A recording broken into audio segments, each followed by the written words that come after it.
Assalamualaikum warahmatullahi wabarakatuh. Hello everyone, my name is Safanindia Putri from class 11-3. So, for today's video, I'm gonna explain to you and I'm gonna tell you what is a personal letter. So, first of all, a personal letter is a letter written personally to another individual. That means a letter that usually addressed to someone who knows each other. Okay, so what's the function? What is it for? The function of personal letter is to inform personal matters like writer's feelings, plans, experience, and to strengthen bonds between the writer and the receiver of the message. After learning the definition and the purpose, we should understand the language features too. You should know that every kind of text has their own language features. So as written in the text, the writing should use an accurate grammar, complete sentences, and slang if needed. And we're gonna use contractions such as like I'll, I'm, will, personal pronouns like I, we, you, and active voice. And the style should be warm and personal because this is a personal letter, it is an informal letter. And we're gonna use first and second person pronouns, mentioning the receiver's name and varying sentence slang, and then using a natural conversational tone so that the writer's personality can be clearly expressed. And now we're gonna move on to the structure. So first of all, we have date. Date is when the letter is written. It is usually put in the top left of the letter. Second, we have address. It is where the writer is writing from or sending it from. It is usually put in the top right of the letter. Third, we have salutation and name. So it's like a greeting and adding the name of the receiver, like hello Aira, hi Atari, what's up Atari, what's up Shauki, something like that. And then we have introduction where we greet or open the letter, like opening lines, something like how are you, how have you been, and many more. And then after introduction, we go into body, the main message of the letter. Body is the main part of our letter. It is where we put our message, tell our stories, or explain what we wanted to say. And then after body, we're gonna close the letter, so we have closure to give signals that the letter is ending.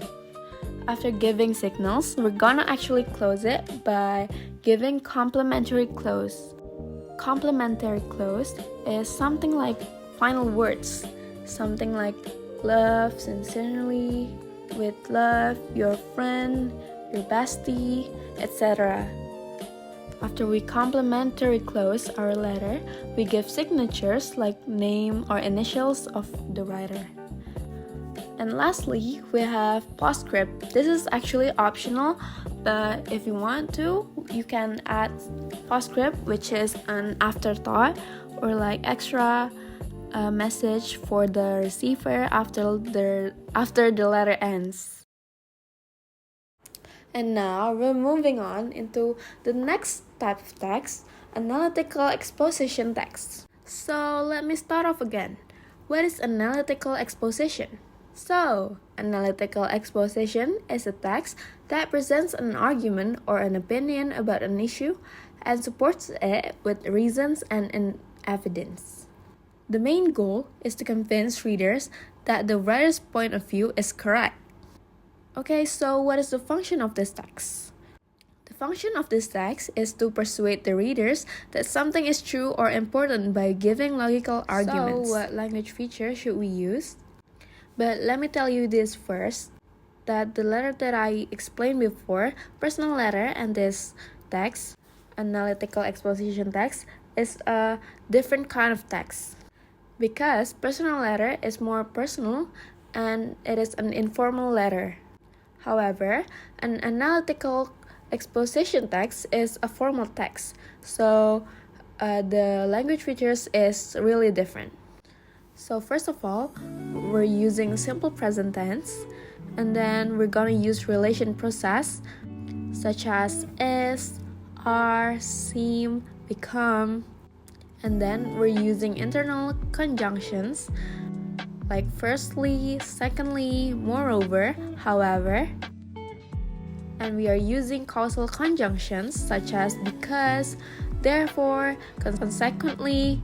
We are using technical terms related to the topic. And lastly, using objective tone, and it is formal and logical. After hearing about the language features, we're gonna move on to the last part, which is the structure. What about the structure? So, in analytical exposition text, we have 3 parts. So, first of all, we have thesis, which the main reason why we use thesis, the purpose of thesis is to introduce the topic and then state the writer's position or main opinion. Secondly, we have arguments. The purpose is to give reasons, facts, and evidence. And each argument is usually in its own paragraph.